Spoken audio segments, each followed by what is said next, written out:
Chapter 5. The Rescue of the Tin Woodman.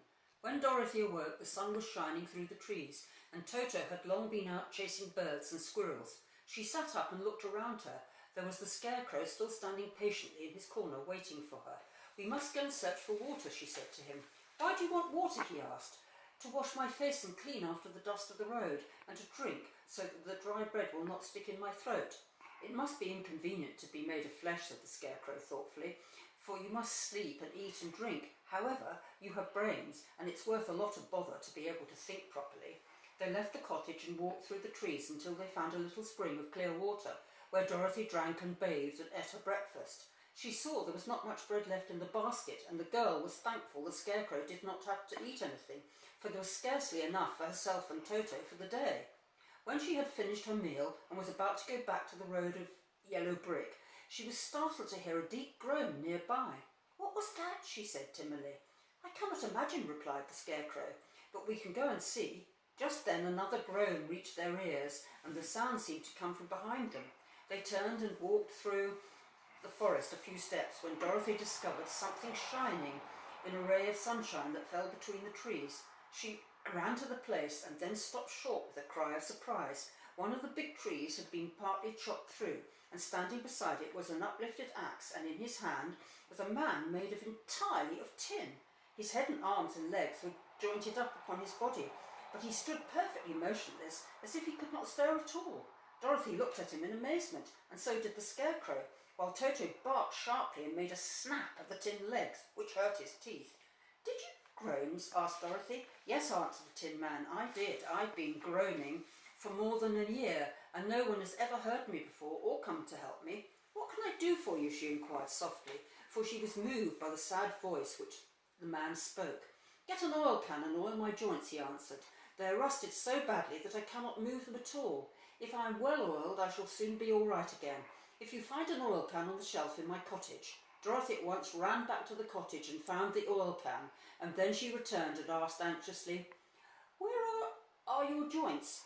"Oil my neck first," replied the Tin Woodman. So she oiled it, and it was quite badly rusted, and the Scarecrow took hold of the tin head and moved it gently from side to side until it worked freely, and then the man could turn it himself. "Now oil the joints in my arms," he said, and Dorothy oiled them, and the Scarecrow bent them carefully until they were quite free from rust and as good as new. The Tin Man gave a sigh of satisfaction and lowered his axe, which he leaned against the tree. "This is great comfort," he said. "I have been holding that axe in the air ever since I rusted, and I'm glad to be able to put it down at last. Now if you will oil the joints of my legs, I shall be all right once more." So they oiled his legs, and he could move them freely, and then he thanked them again for his release, and for he seemed a very polite creature and very grateful. "I might have stood there always if you'd not come along," he said, "so they certainly saved my life. How do you happen to be here?" "We're on our way to the Emerald City to see the Great Oz," she answered, "and we stopped at your cottage to pass the night." "Why do you wish to see Oz?" he asked.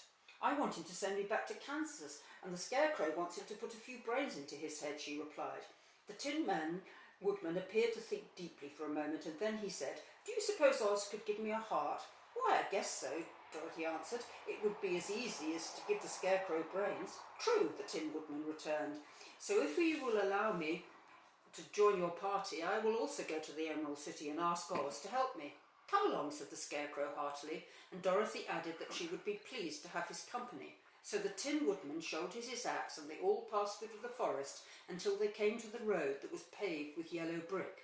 The Tin Woodman had asked Dorothy to put the oil can in her basket, for he said if he should get caught in the rain and rust again, it would need the oil can badly. It was a bit of good luck to have their new comrade join the party, for soon after they began their journey again, they came to a place where the trees and branches grew so thick over the road that the travellers could not pass. But the Tin Woodman set to work with his axe and chopped so well that he soon cleared a passage for the entire party. Dorothy was thinking so earnestly as she walked along that she did not notice when the Scarecrow tumbled into the hole and rolled over to the side of the road.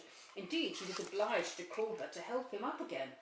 "Why didn't you walk around the hole?" asked the Tin Woodman. "I don't know enough," replied the Scarecrow cheerfully. "My head is stuffed with straw, you know, and that is why I'm going to Oz asking for some brains." "Oh, I see," said the Tin Woodman, "but after all, brains are not the best thing in the world." "Have you any?" inquired the Scarecrow. "No, my head is quite empty," answered the Woodman, "but once I have had brains and a heart also, so having tried them both, I should much rather have a heart."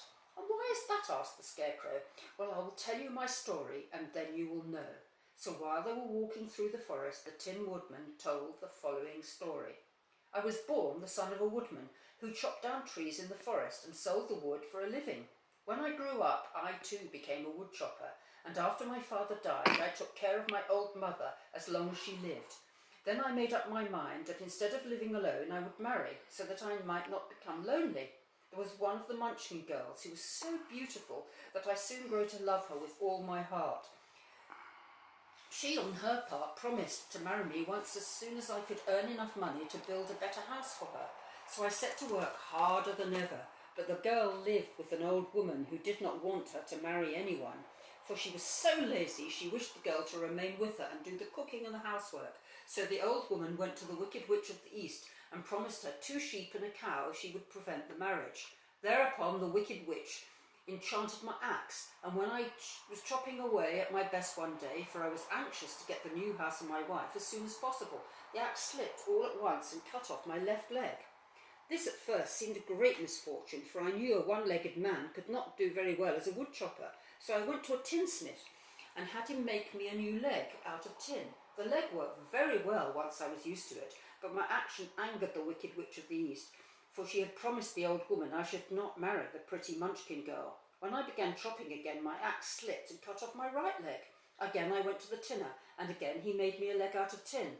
After this, the enchanted axe cut off my arms one after the other, but nothing daunted, I had them replaced with tin ones. The Wicked Witch was then made the axe slip and cut off my head, and at first I thought that was the end of me. But the tinner happened to come along, and he made me a new head out of tin.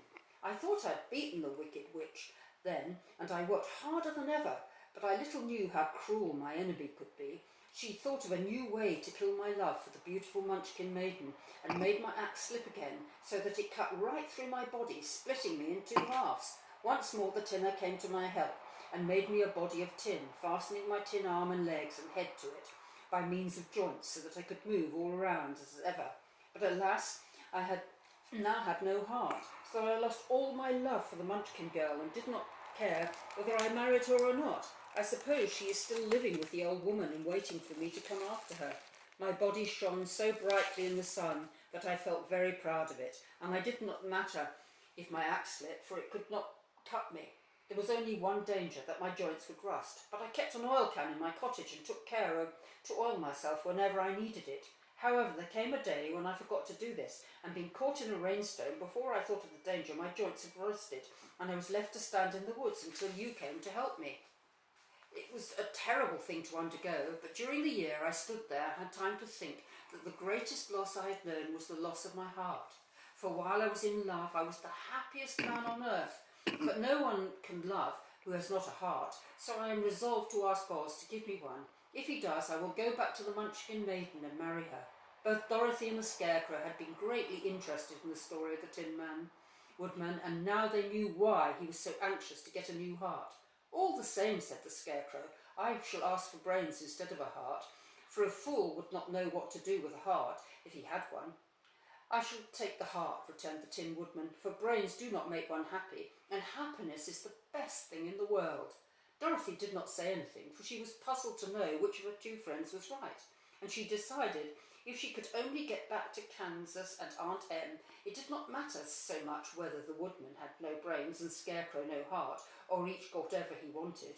What worried her most was that the bread was nearly gone, and another meal for herself and Toto would empty the basket. To be sure, neither the Woodman nor the Scarecrow ever ate anything, but she was not made of tin nor straw, and could not live unless she was fed.